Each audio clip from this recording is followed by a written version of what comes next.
Quinta-feira, dia de palestra. Ela manda nos e-mails assim, ó, quinta-feira, dia de palestra. Certo? Aí o tema de hoje é valores do espírito. Lógico, enquanto eu vou estar falando, eu vou estar projetando as imagens, porque eu sempre fui fissurado em figurinha. E lá atrás não tinha dinheiro para comprar figurinha, a situação era muito difícil, então eu acho que isso ficou como um trauma. Para justificar, porque ela me pergunta por que eu uso tanta figurinha. Mas olha só, ao falar sobre valores do espírito, tem algo que eu acho que para mim é extremamente marcante. O significado do espiritismo em minha vida. O significado do espiritismo na trajetória dessa pessoa que vocês estão vendo aqui agora. E para mim esse significado, ele se retrata nessa imagem que mudou aí no meio. Ele é um elemento que despertou-me. E isso para mim é de extrema importância, porque, lógico, eu vagueava entre vários olhares, que eram limitados à época, quanto à visão de Deus. E tinha coisas que eu não conseguia engolir, não conseguia lidar com aquilo. E depois, transfigurando Deus na imagem de Jesus, né, porque a Igreja Católica faz essa mistura de imagens, eu olhava assim e dizia, poxa, mas Jesus... E tinha coisas também que não encaixavam. E aí, mas isso ficou lá, porque isso surgia, porque quando eu tinha lá uns 8, 9 anos, minha bisavó, que funcionou como se fosse minha avó, na Sexta-feira Santa, nós íamos assistir a Paixão de Cristo. Então, Cine, Pax, Jandaia, quem é mais velho conhece Zé da Sapateiro. E era interessante ver aquelas coisas. E o que é que o Espiritismo traz de diferente? Eu acho que ele traz um despertar. Onde eu estou trazendo o Espiritismo, eu estou trazendo também o elemento da mediunidade. Aonde, quando eu falo da mediunidade, e aí então, por isso, a Casa Espírita foi um lugar para mim que me deu uma liberdade muito grande, é de que a mediunidade na Casa Espírita é tratada como elemento a ser cada vez utilizado na plena consciência do ser. A mediunidade não é elemento aonde o seu clímax é a inconsciência, aonde alguém, uma outra individualidade ali se apresenta e ela se expressa independente de mim. Nós descrevemos a mediunidade nesse nível de consciência. Mas por que a mediunidade? Porque ela faz essa junção daquilo que nós dividimos, separamos só teoricamente. Mundo espiritual e mundo material. Mas as duas coisas estão numa só. As duas coisas se interpenetram tanto que não dá para dizer, começa aqui um, termina ali outro. Então, ela para mim é algo assim extremamente importante. E o outro aspecto é que ele me deu também um olhar diferente. Ao pensar na ideia do espírito, e que, lógico, cada vez que a gente reencarna, vive um papel, ela me retirou de um outro olhar. Porque nós vivemos normalmente em busca de respostas, verdades concretas, de respostas absolutas. Então, o tema valores do espírito, vamos estabelecer valores absolutos. E o que o olhar dessa forma me mostrou, que depois, quando eu começo a ler sobre filosofia, isso me embala mais ainda, é que não há absoluto. A verdade é uma curva de probabilidade. Eu estou com um passador de slide e aqui, se eu soltar, todos vocês vão dizer que vai cair. Por quê? Porque se eu soltar isso aqui 1000 vezes, as 1000 vezes caia. Mas dá para dizer então que toda vez que eu soltar vai cair? Não. Se botar um ventilador forte, vai empurrar para o outro lado, não vai cair na mesma direção. Se eu puder estar imantando ele de alguma forma, ele pode não cair. Existem várias outras probabilidades. Então, toda a verdade é um olhar que a gente tem daquilo que costumeiramente acontece. Agora, costumeiramente é lugar comum.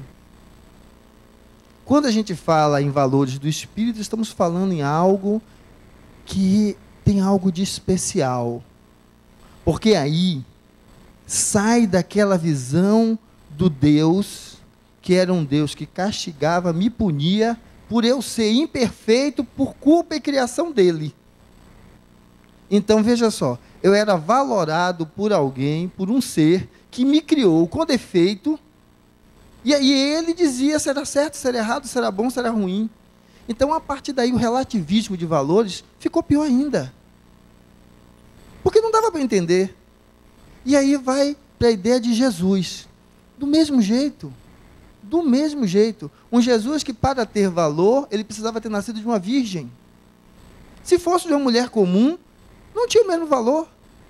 Um Jesus que, para ter valor, ele tinha que estar divinizado. Se era para ser divino, por que reapareceu em carne e osso? Que Tomé foi lá, tocou, apertou, ou aquilo traduzido como se fosse de carne e osso. Então, as coisas ficavam nesse questionamento. E aí, o Espiritismo ajudou. Mas aí apareceu essa criatura.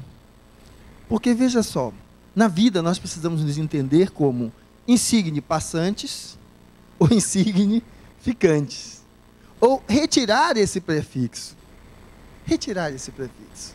Porque, veja só, quando eu disse de verdades absolutas, vamos estar falando de valores lá, então, do dito espírito, agora eu consigo compreender quem? Fernando. Posso dizer para vocês quem eu sou. Eu sou pai de 2 filhas lindas, que eu acho que vai chegar aí até o final da palestra. Uma delas faz aniversário hoje, Maria Fernanda, e assim, a minha alegria é por hoje estar sorrindo para ela podendo entrar nesse contato comigo, porque eu ainda estou encarnado. Ano que vem, se eu não tiver, eu vou estar sorrindo, mas ela não vai poder fazer esse mesmo contato comigo, mesmo a vida continuando.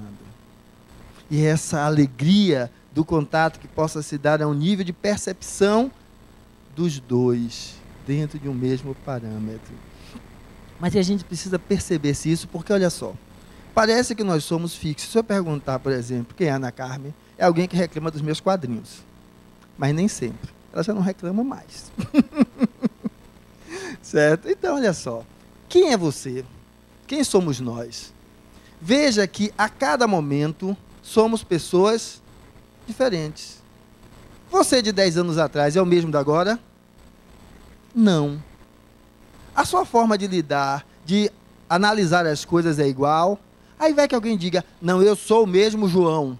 Vocês já pegaram um livro para ler um tempo depois que você já tinha lido anteriormente? Lê um livro há 5 anos atrás e vai ler hoje.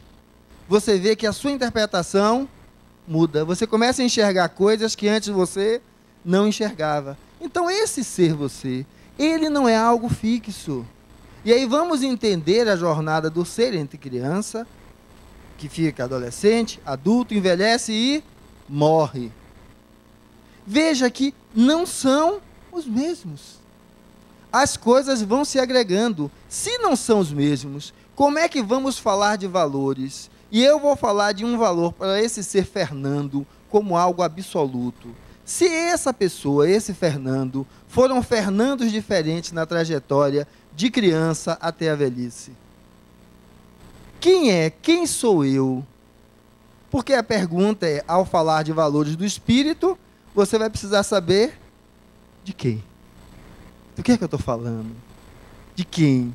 E veja só, por que é que era diferente? Porque cada um, Fernando, tinha uma lente diferente. Quando criança ele via de um jeito, quando adolescente de outro, na vida adulta de outro e na velhice de outra. Porque tudo aquilo que nós vamos designar, ele vem de antemão de quê? Daquilo que nós temos como cabedal de conhecimento, que foi aprendido pelo nosso espírito para traduzir aquilo. Então, a partir daí já dá para notar que não é fixo. Mas, Fernando, vamos falar de um dos valores, vamos falar do amor ao próximo. Fernando, quando criança, via amor ao próximo de uma forma, ao ser adolescente, de outra, na vida adulta, de outra, ao estar envelhecendo, de outra. O tema é o mesmo, mas aquilo que eu vou representá-lo vai mudar, porque depende de tudo que tem em mim. Então, aí a gente vai poder falar então de quê? De algo mais do que esses elementos. Porque em todas essas fases da vida do Fernando, algo o impulsionava. Porque o que me impulsionava é o mesmo, porque quando eu olho para trás, eu lembro das características de Fernando criança, mas essa pulsão que me mantém é a mesma. Aí eu vou estar falando do Espírito. Mas se Fernando, que é uma encarnação, tem todo esse histórico, cada vez que ele relata uma coisa, a depender da fase que ele está passando, aquilo ganha um significado. Não há um determinismo de algo absoluto, porque tudo o que eu construo depende da base que eu utilizei. E se essa base se modifica a partir das experiências que eu vivencio e daquilo que eu agrego a mim, não há nada absoluto. Nada absoluto. Então, ao falar de valores, eu vou entender que não há absoluto, porque aquilo ganha uma amplitude que vai modificando, variando a partir daquilo que eu agrego a mim mesmo. E quando a gente então vai falar desse espírito, dessa coisa então linda, né, que é essa pulsão da vida, aí a gente vai começar a perceber uma coisa. Se eu já não me designar como pai de 2 filhas, médico, homem, e começar a me designar por essa pulsão, esse elemento que me traz a vida, aí eu começo a falar algo próximo de quem ou do que talvez seja eu. Presente de várias formas diferentes, aonde eu, Fernando, me construo durante a trajetória daquilo que eu passo. Fernando não é algo em absoluto, é algo que vai se construindo através da trajetória que ele faz. Então, a partir daí, se eu olhar Fernando assim, eu tenho que olhar o outro do mesmo jeito. Porque sermos todos espíritos, tendo sido criados por Deus igualmente, vai fazer com que aquilo que eu estou identificando em mim, eu tenha que olhar para o outro da mesma forma. E aí então, afinal, o que eu sou? Porque não é quem eu sou. O que? Porque se eu começar a voltar atrás para falar desses valores, eu vou estar falando de máscaras que eu usei, roupas que eu usei. Tudo aquilo que foi vivenciado por um desses trajes, como hoje é o meu, foi aprendido pelo Espírito enquanto aprendizado. Mas o que é ele? Ele é algo transversal, que transpassa tudo isso, que dá essa pulsão da minha vida. E isso é necessário começarmos a poder olhar para nós não fazermos uma coisa básica. O que é que verdadeiramente tende a nos dar uma percepção do Espírito já de uma outra forma. É para que a gente não cristalize. Porque senão, vamos começar a ver o Espírito como uma coisa cristalizada, como se houvesse divisão entre um lado e outro. As 2 figuras estão demonstrando 2 espíritos.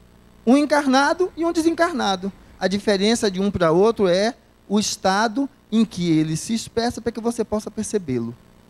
Então, quando vamos falar de valores do espírito, valores do humano.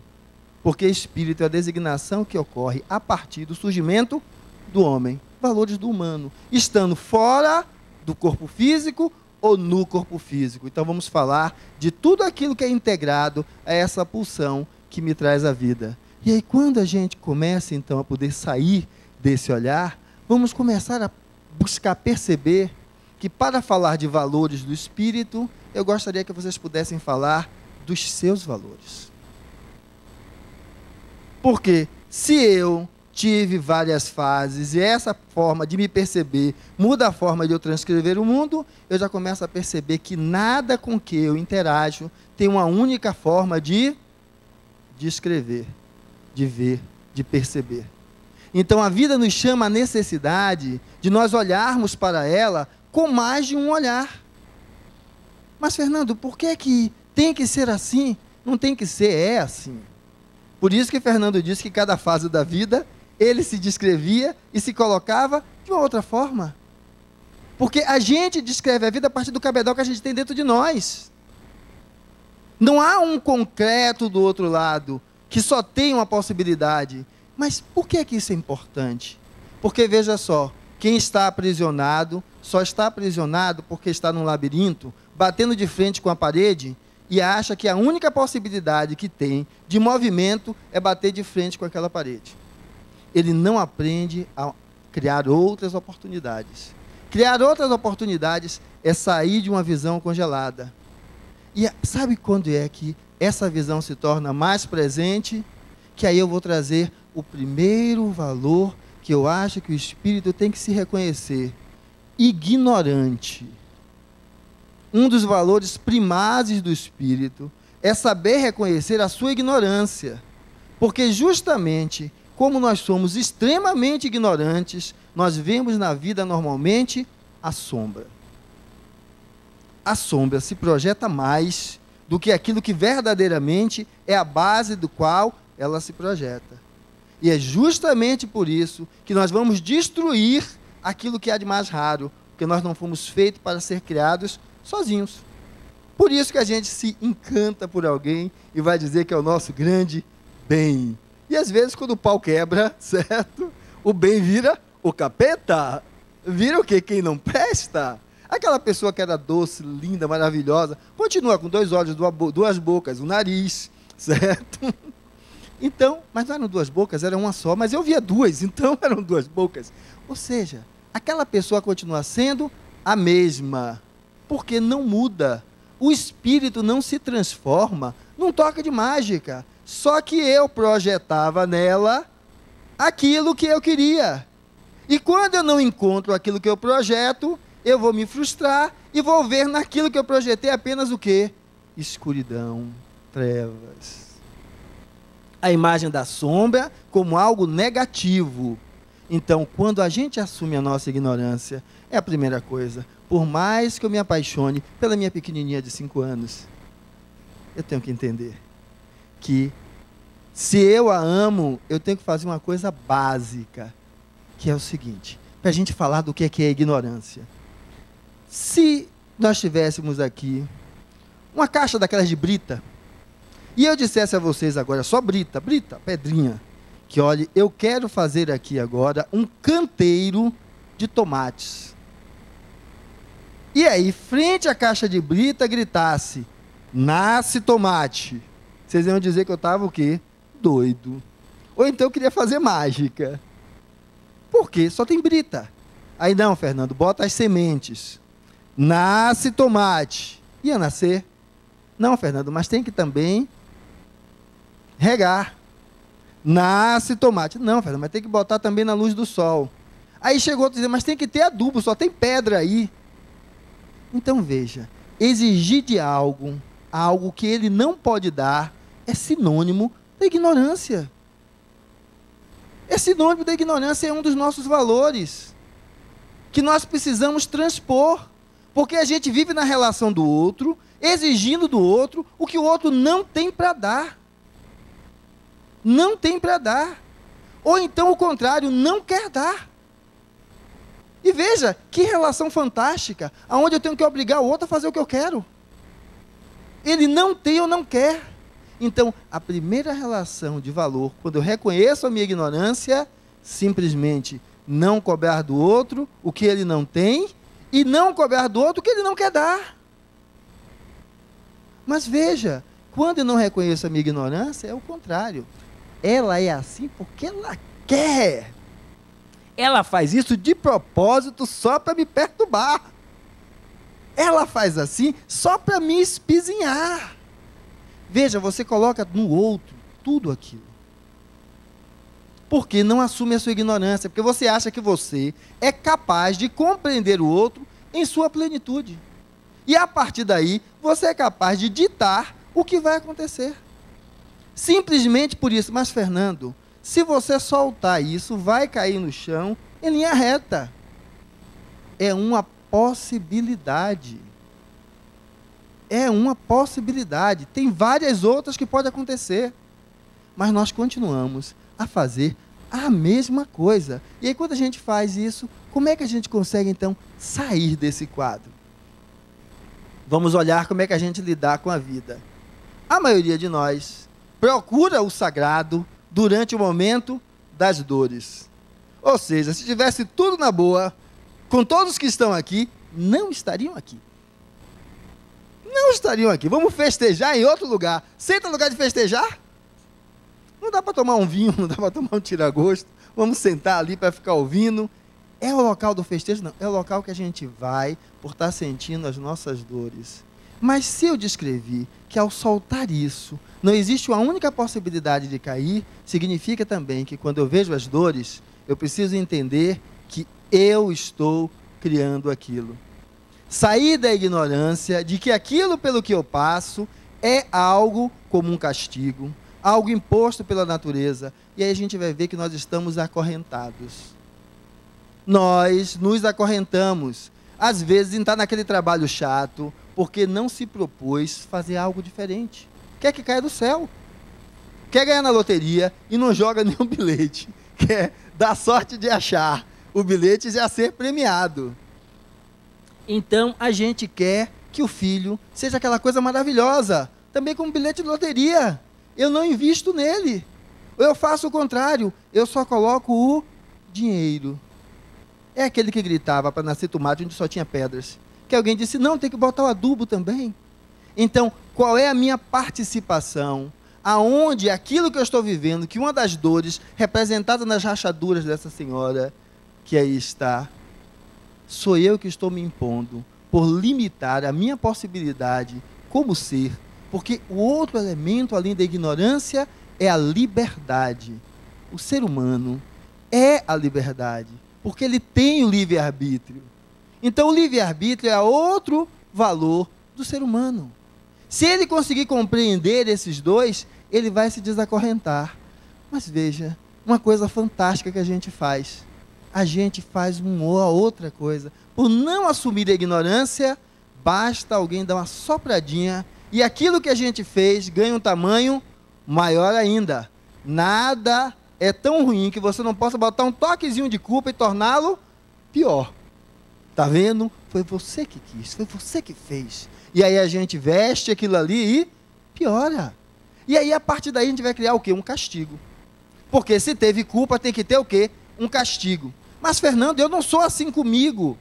Você age com você como você age com quem está do lado de fora. Você só não se percebeu o quanto está castigando. Em continuar na mesma relação, em continuar no mesmo emprego, em continuar querendo que o filho seja algo diferente do que ele é. Então, a gente, além de se castigar, a gente tem um outro hábito ainda, que é pior, que ao não assumir a ignorância, a gente assume a indiferença. Faz de conta que não é comigo. Faz de conta que não é comigo. E aí a gente coloca na mão do outro transformar tudo isso. Ou seja, a criminalidade está na mão do governo mudar as políticas. A fome está na mão do governo mudar a política. E eu não mudo nada. E aí vai estar lá o homem de bem. Vários aspectos positivos. Que você fica à espera de que alguém o faça. Se você se assume como liberdade, como portador do livre-arbítrio, a pergunta é, por que eu não faço? Se você assume a sua ignorância, na hora que você se vê jogando pedra no outro, você não busca se perguntar, e o quanto eu contribuo para isso? Porque quando a gente fala em sair de tudo isso, é nós assumirmos a nossa liberdade. Que então, o movimento que a gente faz, que é então transformar-se naquele elemento modificador da vida, da nossa casa, da nossa sociedade, daquilo que a gente vive, é simplesmente o seguinte: assumir a responsabilidade pelos próprios atos. É a única atitude que eu posso fazer que me move ao autoconhecimento. É no momento que eu digo, agora eu quero cada vez mais ultrapassar a ignorância, já que eu percebo que Fernando se faz através das relações que ele cria, através daquilo com que ele interage. Então, o meu filho, a minha filhinha, ela vai se fazer através da relação estabelecida comigo e com os outros. Ela vai se fazer através das relações que ela já construiu em vidas anteriores, porque tudo isso está lá atrás no seu repertório de conhecimento. E é através disso que vai passar a minha relação com ela. E aí, quando a gente começa a poder olhar dessa outra forma, a gente vai entender, então, que quando nós começamos a nos definir como uma coisa só, Fernando, pai de 2 filhas, médico, coordenador das mediúnicas, ou que a gente vá colocando, e eu acho que me conheço por completo, a gente vai poder olhar uma coisa. Um oceano que acha que se conhece, não passa de um aquário. Porque esse ser, ele vai se formando, se construindo, porque ele se transforma durante a sua caminhada. Então eu digo, eu não posso conseguir. Assuma a sua ignorância para você buscar, então, através do conhecimento e do sentimento, fazer algo diferente, porque você ainda não fez, porque não criou a relação com aquilo, e assuma agora o seu livre-arbítrio. Eu vou contribuir para que isso aconteça, que então a gente consegue transformar e fazer com que aquilo que a gente está passando, que eu brinquei que ninguém está aqui festejando, está só com seus sofrimentos, seja um momento de alegria. Porque veja, a gente normalmente busca que essas transformações sejam fantásticas, fáceis.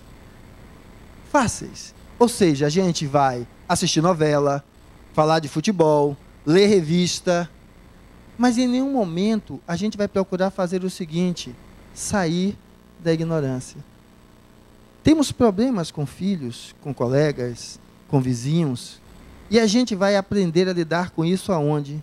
Só vendo novela, falando de futebol, tomando cerveja, tomando vinho para quem gosta? Ou só brincando, contando piada? Ou seja, sair da ignorância é entrar em contato com aquilo que os espíritos nos deram.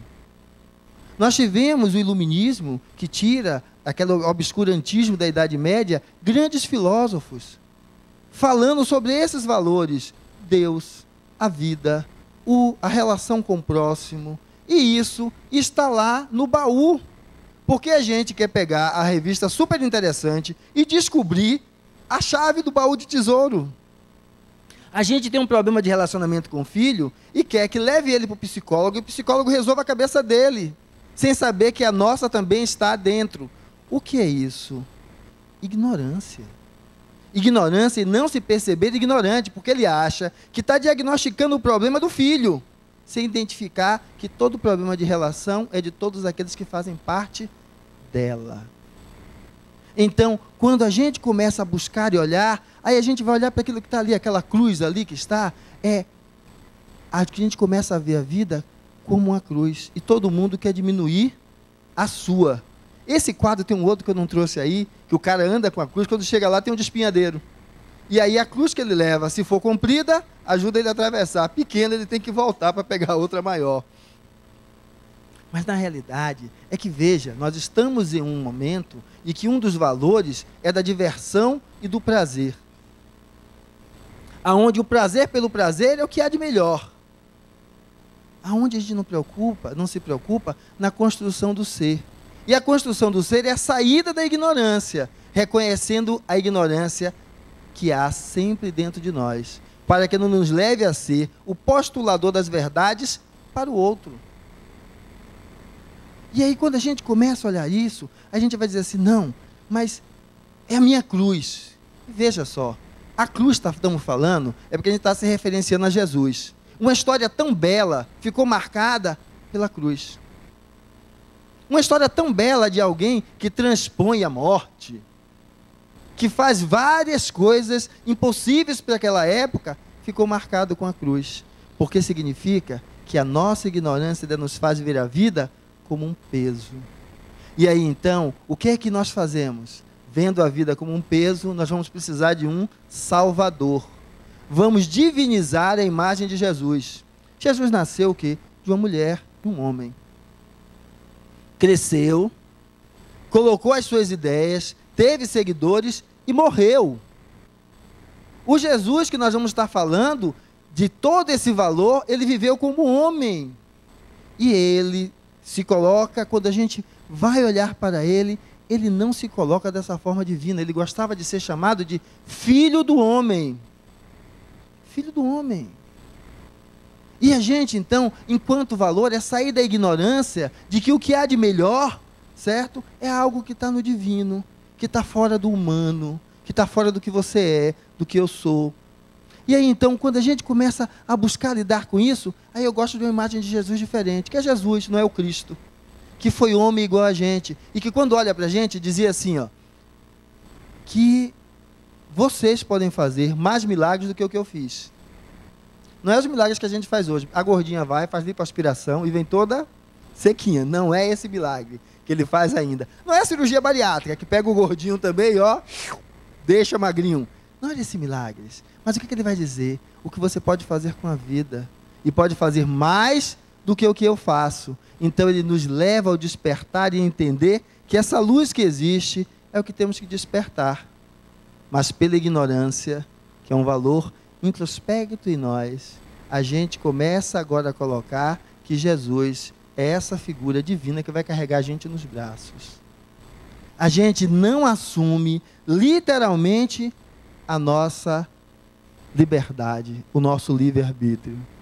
E aí a gente fica aqui, sentado, a gente vem para ouvir algo que nos toque a alma, para ver alguém que seja aquele ser importante, para encontrar um espírito que seja aquele que vai nos motivar. E a gente não entende o seguinte: quando a gente está namorando, que casa, com aquela figura, a gente achava ela a coisa mais linda do mundo, né? E ela achava ele a coisa mais linda do mundo. Essa pessoa que a gente fala que é esse espírito, esse ser, continua ali, mas começa a se desencantar. Começa a já não ser mais a mesma coisa, porque eu devia dizer algo que não era. Então eu começo agora a me queixar das coisas que eu não enxergava. Então a ideia é que a gente comece a perceber, então, que lente nós estamos usando para sair da ignorância do nosso próprio olhar. Porque a ideia do Cristo é que nós possamos despertar. E por isso ele fala, muitos os chamados, poucos os escolhidos. E a gente acha que é escolhido por ele. É se escolher. Dizer, eu quero fazer. É estar casado há 50 anos. Em vez de se separar para arranjar duas de 30 ou de 40, certo? É poder fazer o seguinte, o quanto nós podemos investir em nós mesmos, a partir dessa perspectiva da vida, do agora, para construir um porvir que vai se fazendo a cada dia de forma melhor. E aí a gente não faz, e a gente fica preso nisso, esperando Bezerra de Menezes, Joana de Ângeles, esperando um grande orador, certo? Não, mas eu preciso de alguém que me faça sair da cadeira. Eu preciso de uma mulher que me motive na vida. A gente sempre terceiriza ao outro aquilo que o outro não pode fazer. Veja só, se fosse assim Jesus seria horrível. Andou com os 12 discípulos e poderia ter estalado os dedos. Nenhum deles teria deixado ele ir para o Calvário. Não é assim. Mas é assim que a gente continua esperando que seja. E aí ficamos esperando um orador, um padre, um mentor espírita, um pastor protestante, um professor de filosofia, alguém onde a gente acha que existe sempre algo de maior, sem conseguir enxergar que a gente só age assim porque ainda somos ignorantes. Porque se há algo de maior, esse algo que maior é reflexo do que há em nós. Nós, enquanto espíritos, somos tudo isso. Não é Bezerra, não é Chico, não é Joana, não é nem Jesus. Jesus é um modelo para dizer a gente assim, olha, aquilo ali é possível, mas ele já diz que a gente pode ir além de onde ele foi. Então que a gente saia dessa posição cômoda de esperar alguém que nos desperte. A gente começa a perceber que esse alguém somos nós. E aí então, com essa luz, a gente possa fazer o seguinte, e agora, o que é que eu posso construir? É o que eu gosto do meu amigo que não está aqui, por isso eu estou hoje fazendo a palestra no lugar dele. Em vez de ficar só vindo assistir a palestra, vai fazer o curso, vai seguir os ciclos da ULI, vai aprender mais, em vez de virar aquele que assiste palestra de cadeirinha, que só fica naquilo ali. Como ele diz, ele vai repetindo quando o tempo vai passando, porque os temas vão voltando. Então, faça um programa de aprendizado para si mesmo, para que a gente saia de tudo isso e a gente possa abrir os olhos para fazer o seguinte. Já que estamos falando disso agora, como é que vocês podem dizer quais são os seus valores enquanto espírita? Para não esperar que eu diga quais são os valores da vida para você. Identifique os seus valores. E aí agora comece a olhar como é que seria a sociedade aonde esses valores que você está olhando preponderasse. Agora, se olhe em todos os papéis. No papel da empregada doméstica, do papel do patrão, do varredor de rua, no papel do ladrão.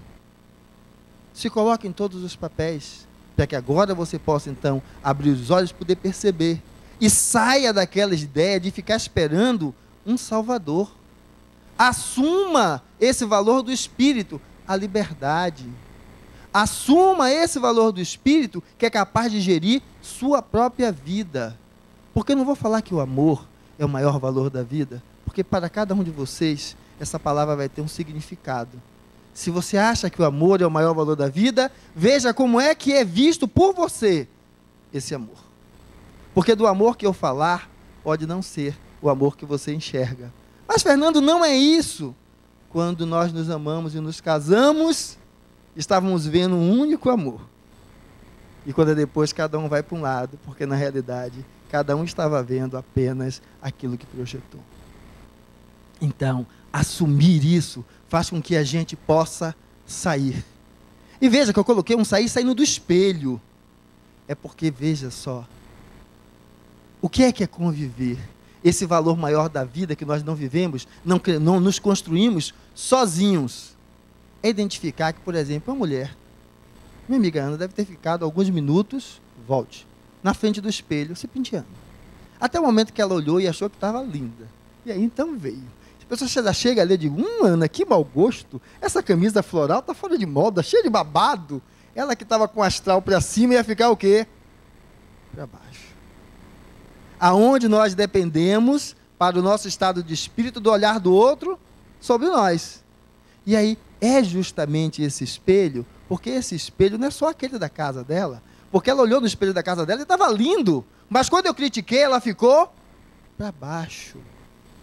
Então, a partir daí, a gente olhar que o grande espelho da vida é o outro. Que é, quando eu vejo como eu lido com o outro, que eu revelo quem eu sou. Quando eu vou falar de Ana, aparece Fernando. Fernando aparece quando ele interage com o outro. Aí é que aparece. E quando ela vai e fala de mim, ela não está falando de mim, ela está trazendo aspectos da construção dela. Então a gente começa a entender que não dá para falar de valores do espírito se eu não percebo que eu me construo através do outro. Que então é como eu estou vivenciando isso. Eu olho meu filho, meu pai, meus vizinhos, como eu estou me relacionando, para que a gente possa perceber que às vezes a gente constrói essas relações como se fosse algo lindo, belo. E parece então que quando vamos falar então do espírito, dessa coisa maior, dessa coisa assim, que é uma união, estamos falando de coisas angelicais, lindas, de anjinhos, de asinhas, de tudo mais. E aí parece ser aquela luz assim que ilumina, como a gente fala de Jesus desse jeito, e não lembra que Jesus chegou no templo e quebrou o pau. Porque na realidade, o Espírito, ele não é uma única face da moeda. É porque o Espírito é uma totalidade. E a gente precisa perceber que quando vamos falar de valores, que eu estou perguntando para vocês, quais são os seus valores? Busque olhá-los na sua ótica e se colocando no lugar do outro que convive com você.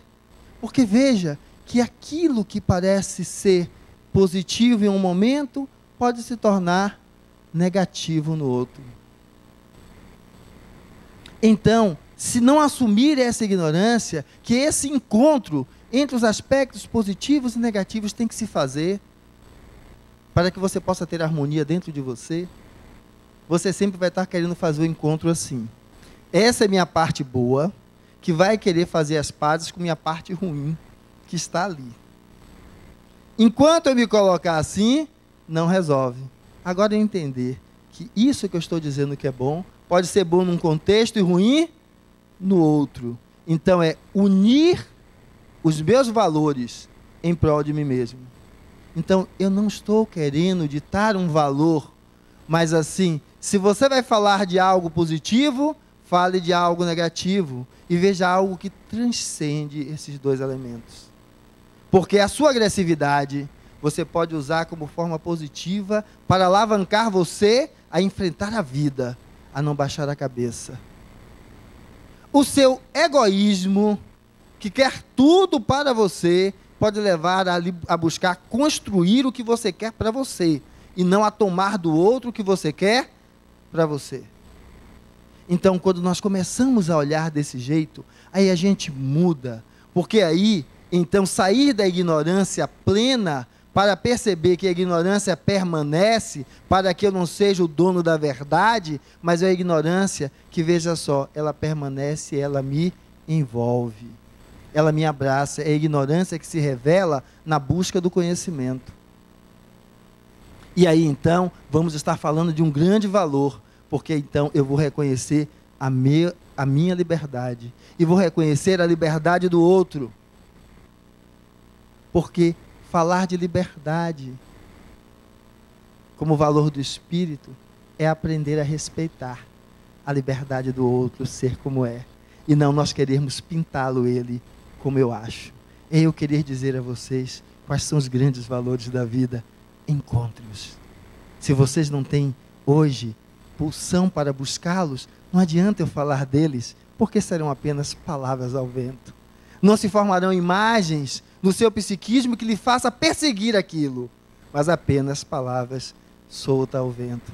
Agora, se você pelo menos dedicar alguns minutos para olhar para si mesmo e ver quais são os valores que você enxerga movendo a sua vida, você possa então perceber aonde estão os grandes embates dentro de si mesmo.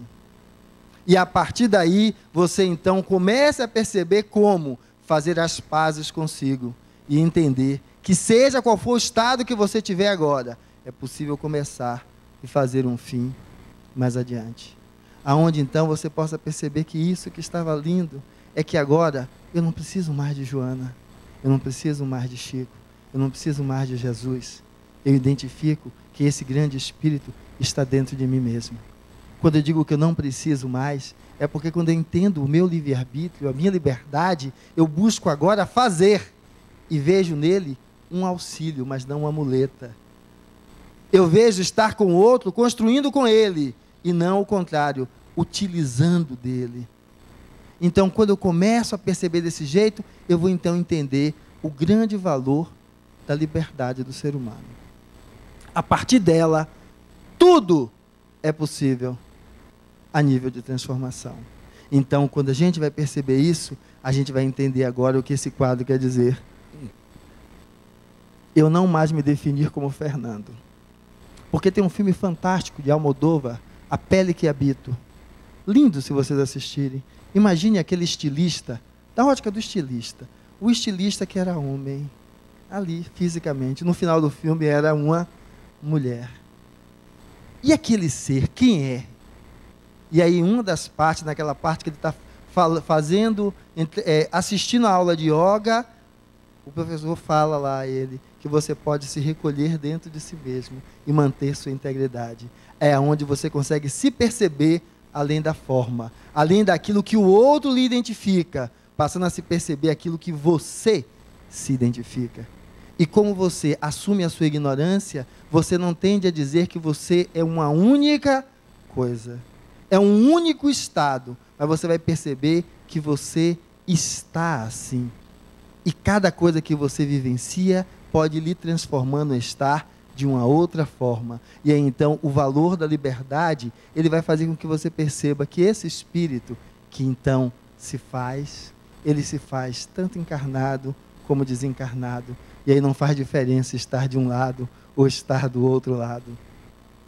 A grande diferença que faz é você despertar em si a consciência da vida, para assumir a sua responsabilidade. Então, como valores do Espírito, eu trago que a gente possa desvelar a minha responsabilidade perante a vida. E frente a essa responsabilidade, quando eu assumo e não coloco mais nas costas de ninguém, da minha mulher, do meu filho, do meu chefe, do meu padre, do meu mentor do centro espírita, do meu mentor espiritual, eu começo a criar uma possibilidade de uma relação verdadeira com o outro.